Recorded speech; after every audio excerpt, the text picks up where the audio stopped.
Of the 24 United States, half were slave states. Of the 2 million enslaved, half were women. For those women not enslaved, voting, speaking in public, preaching in church, and a formal education were not permitted. When a woman married, usually at a young age, her property became her husband's. Her body was not hers to control. She was expected to bear many children and raise them while tending to the labors of a 19th century household.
There were few options. She could be a teacher, seamstress, housekeeper, or mill worker, but she would be paid 1/3 what men in the same positions were paid, yet expected to pay taxes in full. Even what she earned was not her own, as her husband could collect her wages from her employer at any time. Legally, she was her husband's property. If he beat her, she had no recourse. If he abused her, she could not divorce him. If he wanted a divorce, he could take her children.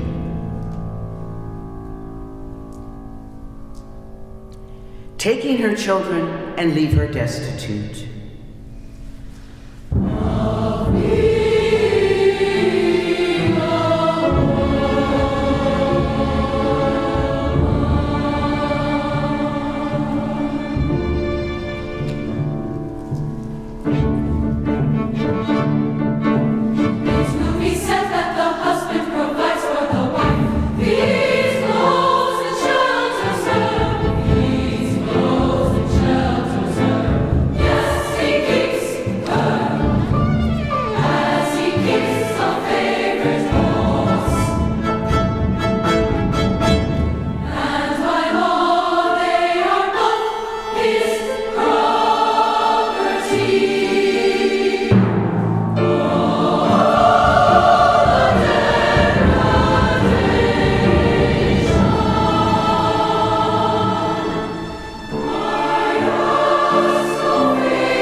The United States women's rights movement of the 1800s came to life in the ancestral home of the Haudenosaunee, dubbed Iroquois by French and English settlers. This land, called the state of New York after colonization, was home to a variety of women's lived experiences.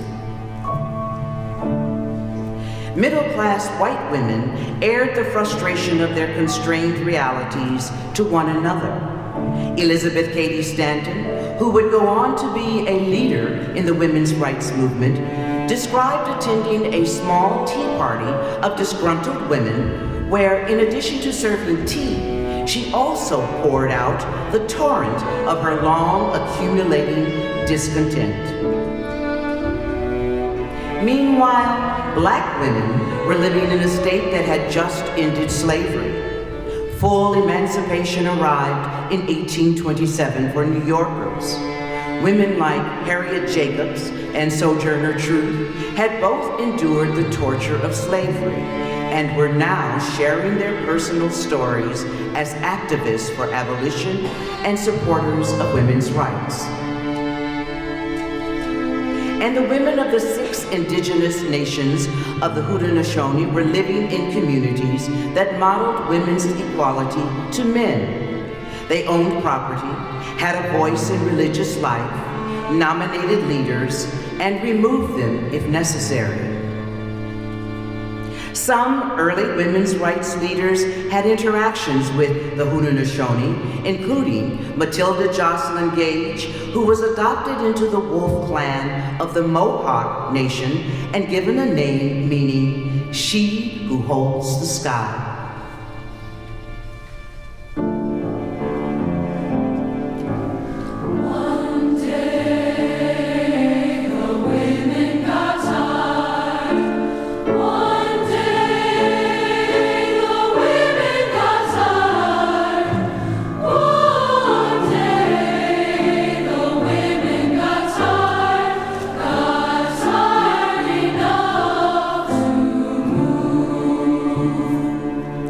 Charlotte Woodward, 19 years old.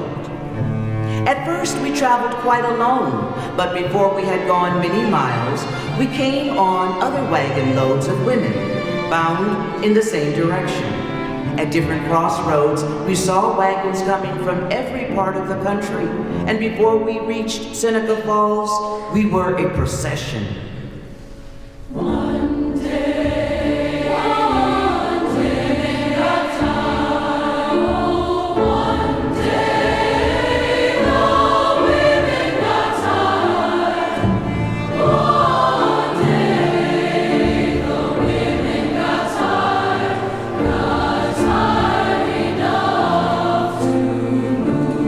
When Charlotte's wagon reached the first Women's Rights Convention in Seneca Falls, over 300 people were there, including 40 men who were permitted inside but not allowed to speak the first day.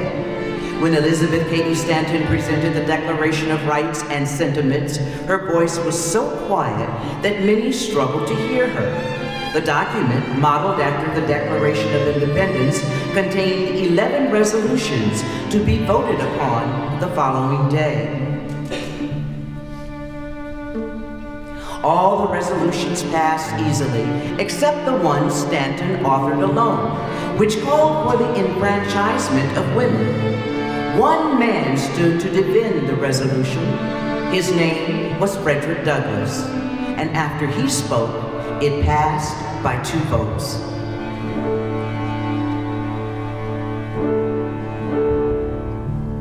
(1853), Broadway Tabernacle, New York.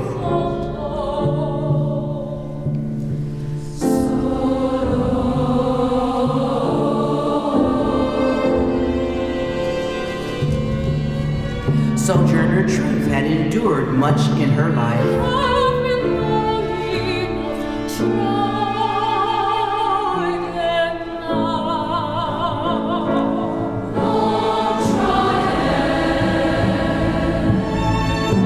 She refused to let her life's light be determined by the darkness that surrounded her. But we will have our rights.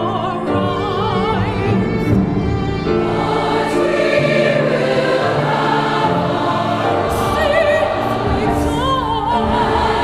And you can't keep us from the safely torn. If you can.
3 years after Seneca Falls, Elizabeth Cady Stanton became friends with a woman whose name would one day be synonymous with women's suffrage, Susan B. Anthony. Susan was unmarried and able to travel and lecture while Elizabeth was tending to many children at home. A partnership was formed, or as Elizabeth put it, I forged the thunderbolts and Susan fired them. On November 5th, 1872, Anthony voted illegally, setting into motion a plan she hoped would eventually gain the women's vote. The 14th Amendment contained ambiguous language. Stanton and Anthony hoped it could be exploited for the cause of women's suffrage. If all persons born in the United States were citizens, didn't that include women? Weren't women citizens? Seeing an ad in a Rochester paper that encouraged registration for the upcoming election, Susan took her 3 sisters and 11 other women down to the local barber shop. At first, they were ignored and then asked to leave. But when Susan read the 14th Amendment to the registrars and threatened to sue, the men surprisingly agreed. They were convinced by Susan's promise that she would pay their fines if the government ever came after them. Her act of voting became a national story. Yet 13 days later, a federal marshal knocked at her door. Seeming embarrassed, he indicated Susan was to be arrested and should come downtown, but no rush. Susan insisted that if he believed her to be a criminal, he should arrest her just as he would any man. She went to change, and upon returning, presented her wrist to the officer for handcuffing. He would not cuff her, but did accompany her. As they boarded the trolley, the driver asked her for her fare, and she announced, loudly enough for every passenger to hear, that she was traveling at the expense of the federal government. Pointing at the marshal, she said,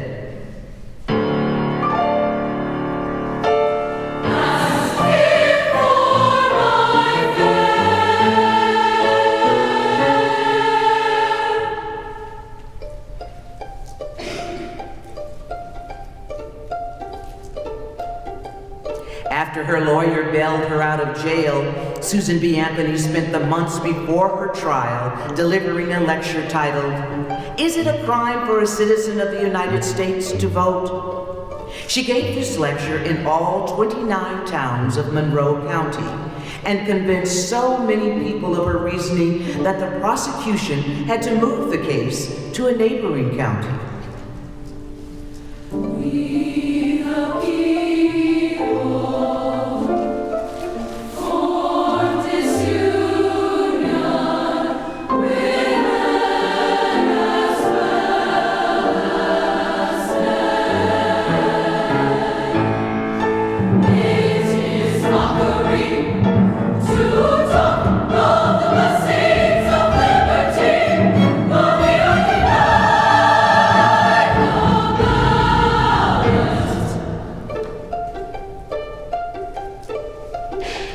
United States versus Susan B. Anthony took place in June of 1873 and lasted 2 days.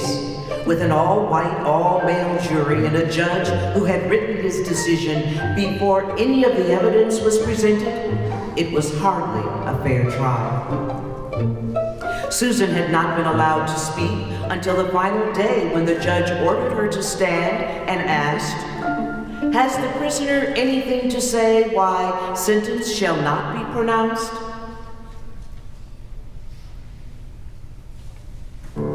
Yes, Your Honor.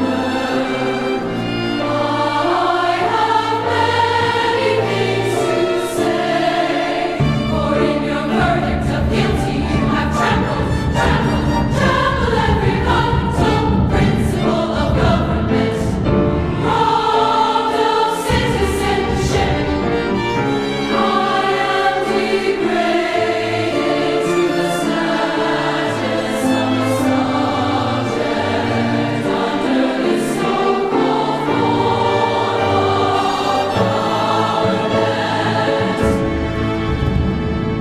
The judge ordered Susan B. Anthony to sit down, something he would have to do 6 separate times before she was finished. And he sentenced her to pay a fine of $100 plus the cost of prosecution. But Susan had thoughts on that.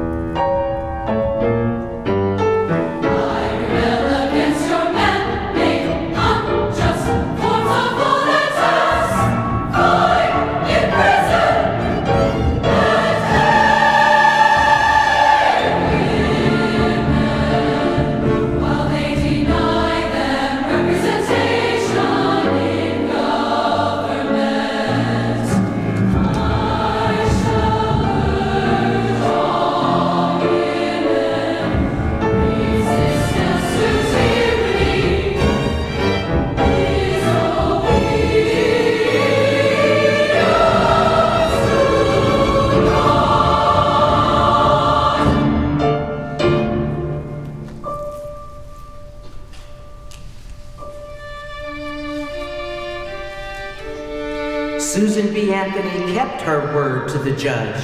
She never paid the $100 fine for as long as she lived. Traveling in frozen rail cars, bone-jarring carriages, and often being refused hotel rooms because she was alone, she tirelessly lectured, lobbied, and petitioned, devoting her entire life to the cause of women's rights.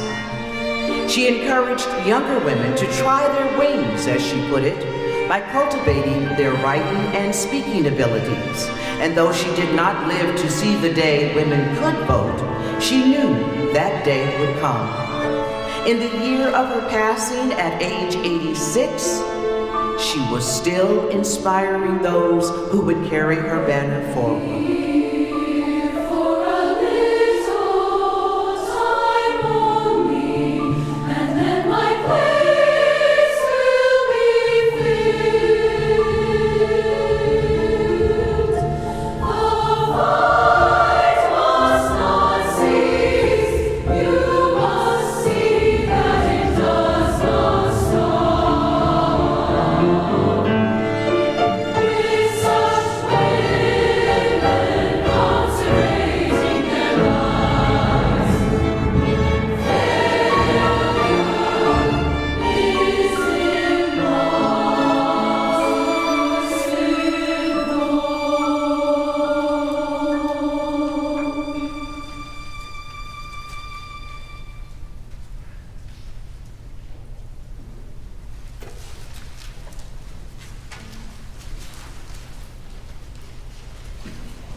Was born in Mississippi 6 months before the Emancipation Proclamation.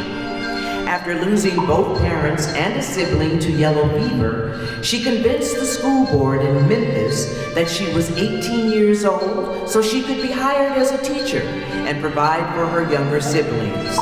8 years later, Ida was fired from teaching for writing about school corruption in a newspaper column.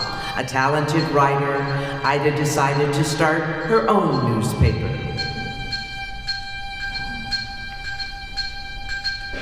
Ida's paper grew to be a successful endeavor. She boldly called out white supremacy and shined the light of truth on the horrors of lynching in the South.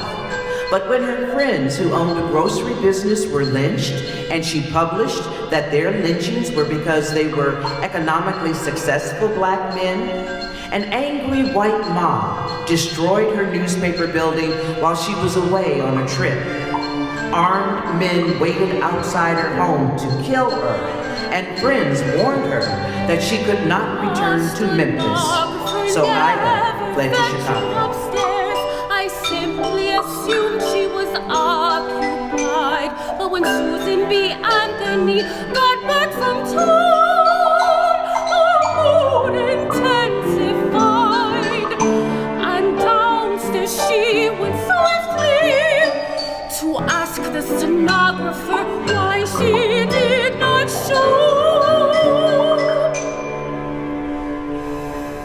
the stenographer told Susan B. Anthony that she would not take dictation from a woman of color. Susan B. Anthony steeled her gaze and she spoke calm and low. An insult to my guest is an insult to me. Go get your bonnet and go.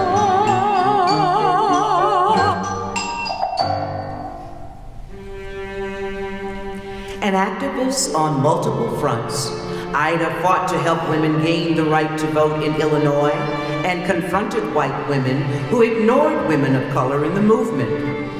A founding member of the NAACP, she established the Alpha Suffrage Club and lectured internationally. Taking on injustice was a lifelong pursuit for Ida. Even as a teacher in the South, she sued the railroad when they forcibly removed her from her car.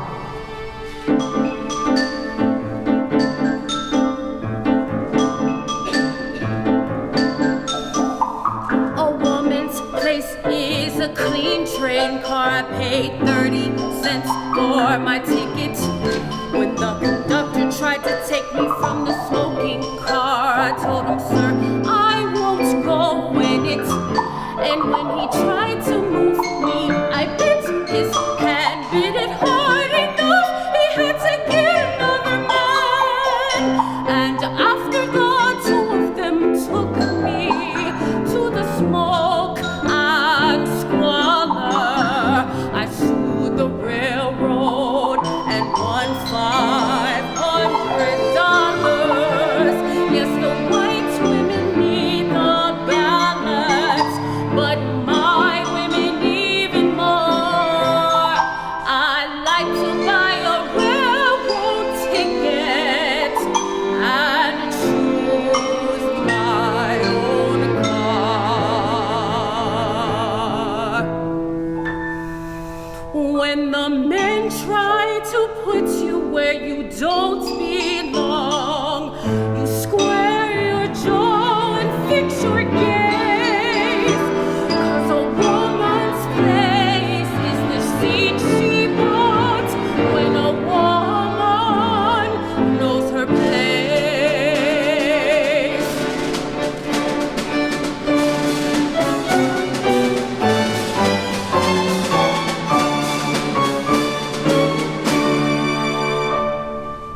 March 1913, the staging grounds near the Capitol filled with women finding their places. Washington, D.C. was about to experience a parade like no other. Horses neighed, wagons creaked, and musicians warmed up.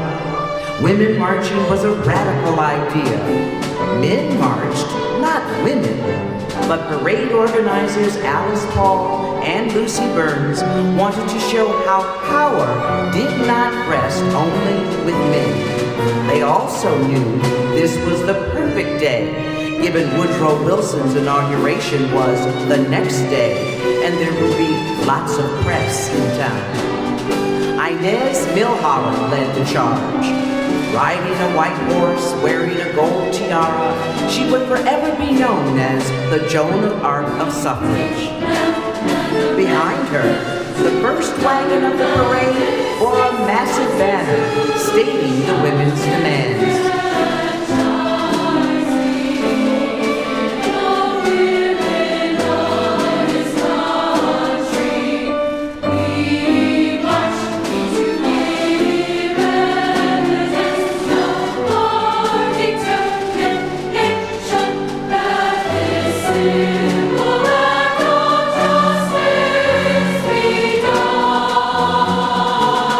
There were 8,000 women on Pennsylvania Avenue in academic gowns and work uniforms.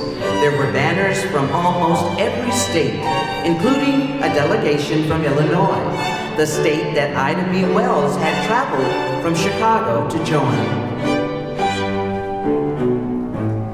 Unfortunately, Illinois, like many states, wanted only white women in their delegation. these states worried that Southern voters would not support suffrage if black women were seen marching alongside. Ida was asked to march at the back of the parade with the rest of the black women. At 52 years old, and having done more for suffrage than most white Illinois delegates, she was incensed. Wounded, but determined to take her rightful place, she did not go to the back, but instead waited on the sidelines. When Illinois marched by, Ida stepped out of the crowd, linked arms with two allies near the front, and marched the entire rest of the parade.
We all believe in the idea of democracy. Women's suffrage is the application of democracy to women. Mabel Ping Hua Lee, suffragist and the first Chinese woman to earn a doctorate in the United States.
When the doorkeeper got up to let Mabel Vernon sit down, her friend joked it was because she looked pregnant. Indeed, Mabel had secretly pinned a large banner under her skirts. President Woodrow Wilson was giving his December address to Congress, and at the opportune moment, Mabel unfurled the yellow sateen, dropping it over the balcony with the help of her friends.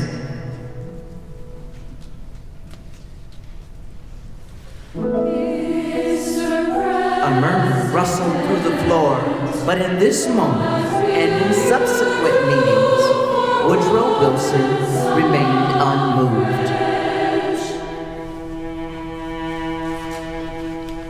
Harriet Stanton Blatch floated a new idea, the Silent Sentinels, an unceasing presence of women at the White House gates with messaged banners in the suffrage colors of purple, yellow, and white. This would be radical. Labor pickets were one thing, but to take up a grievance with the president. No one had ever picketed the White House like this before. This first line of sentinels arrived in January of 1917.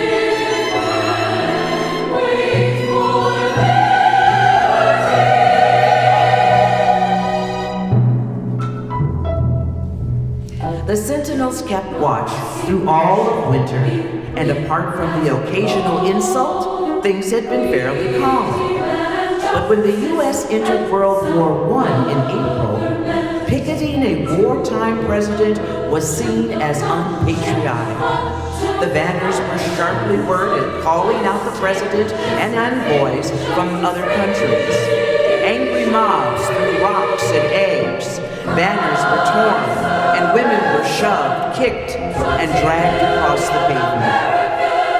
For the next 2 years, almost 500 women would be arrested on ludicrous charges such as obstructing traffic or meeting on public grounds.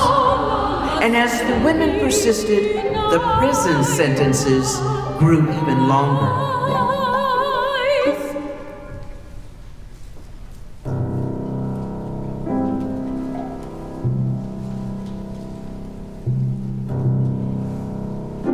When the leader of the National Women's Party, Alice Paul, was sentenced to 7 months in the district jail, she wrote her mother not to worry, reassuring her it would merely be a delightful rest.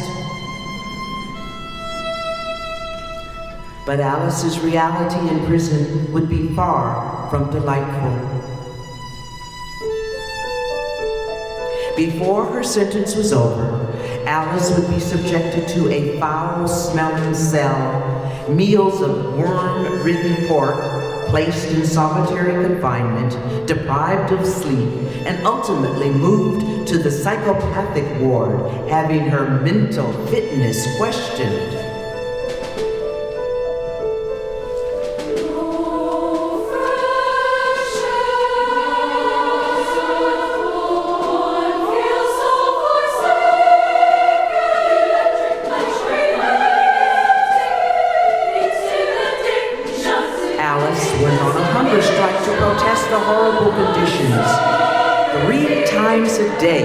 She was strapped down, a tube shoved up her nose, and milk and raw eggs funneled down her throat. Fellow suffragist Rose Winslow endured the same treatment, smuggling out details of their conditions on scraps of paper.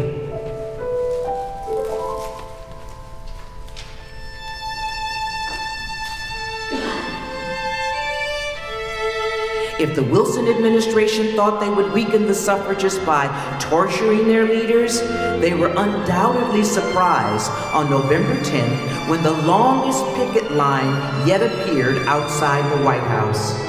Over 30 women were arrested, including Lucy Burns, who helped form the National Woman's Party with Alice Paul. All of them were sent to the Aquan workhouse away from Alice in the district jail.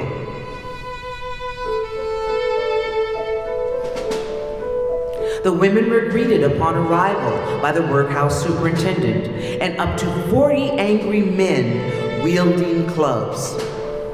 Women were beaten, choked, and violently thrown into cells, some knocked unconscious.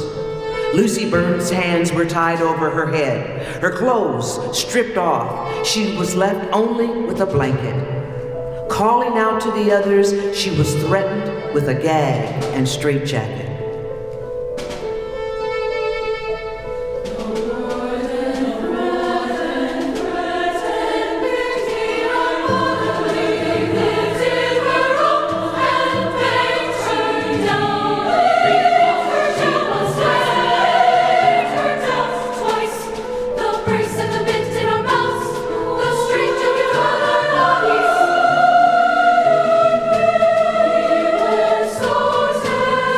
One woman had a heart attack. When the others cried for help, the guards ignored their pleas. This evening would be known as the Night of Terror.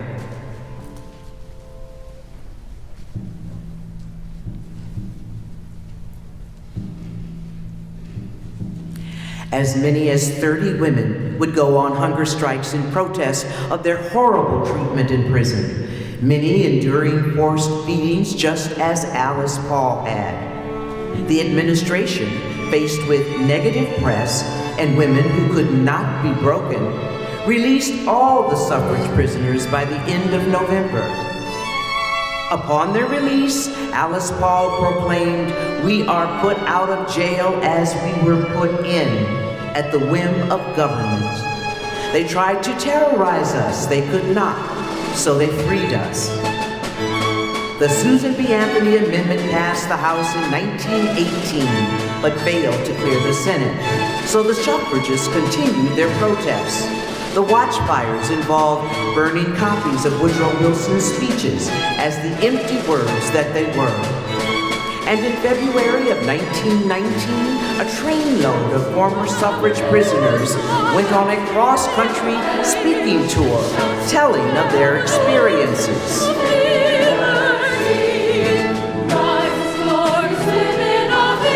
By May, a newly elected pro-suffrage majority of Congress would ensure the Susan B. Anthony Amendment passed both the House and the Senate with relative ease. The right of citizens of the United States to vote shall not be denied or abridged by the United States or by any state on account of sex. From here, the amendment would need to be ratified by 36 states. Though public sentiment on suffrage was shifting, there was much work to be done.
And unfurled a celebratory banner outside headquarters. She'd been quietly sewing a new star on the banner for each state that ratified the 19th Amendment, and now it was finished. 36 stars, 36 states. In August of 1920, all eyes were on Tennessee, the final state to ratify. In Nashville, freshman legislator Harry Byrne had an anti-suffrage red rose on his lapel, but the letter in his pocket weighed more heavily on his mind. Dear son, hurrah and vote for suffrage. Don't keep them in doubt. I have been watching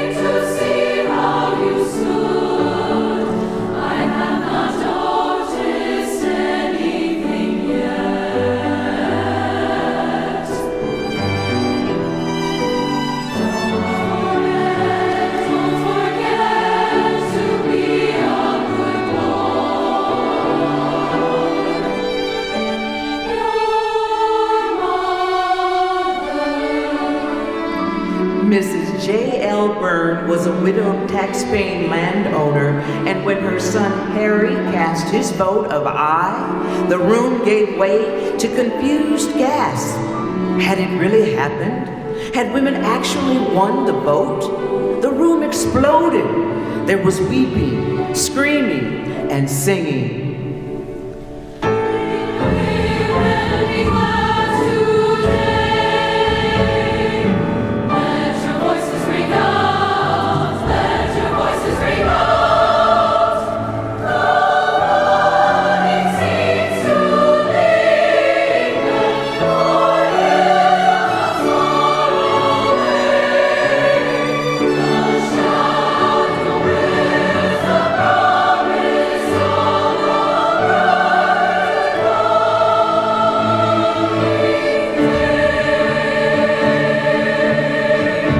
Dr. Mary Walker was the first woman to win the Congressional Medal of Honor. A surgeon and a spy in the Civil War, she wrote, "Nothing but the ballot in woman's hand will right these wrongs." But for women of color, the struggle was more complex than this. Having picketed with silent sentinels, Mary Church Terrell wrote, "A white woman has only one handicap to overcome, that of sex. I have two, both sex and race." Black suffragists worked hard in their churches and communities, often being ignored by white suffragists and written out of the historical records. Frances Ellen Watkins Harper remarked, "I do not believe that giving woman the ballot is going to cure all the evils of life. I do not believe that white women are just dewdrops exhaled from the skies. I think that like men, they may be divided into the good, the bad, and the indifferent. The good would vote according to their convictions and principles, the bad as dictated by prejudice or malice, and the indifferent will vote on the strongest side of the question with the winning party." Lifting as we climb, onward and upward we go, struggling and striving and hoping. We knock at the door of justice, asking for equal change. The 19th Amendment was a 72-year struggle, but for women of color, the struggle would continue. Zetkala Sa of Yankton Sioux heritage fought for indigenous Americans to gain citizenship in 1924. Their right to vote, however, was decided state by state, with New Mexico and Arizona being the last in 1948. Chinese immigrants would vote in 1943. And for black women, repeatedly suppressed at the polls, the poll tax was ended in 1964, and the Voting Rights Act created in 1965. Voters with disabilities were given a special protection in 1982. As Carrie Chapman Catt said, "Women have suffered agony of soul which you can never comprehend, that you and your daughters might inherit political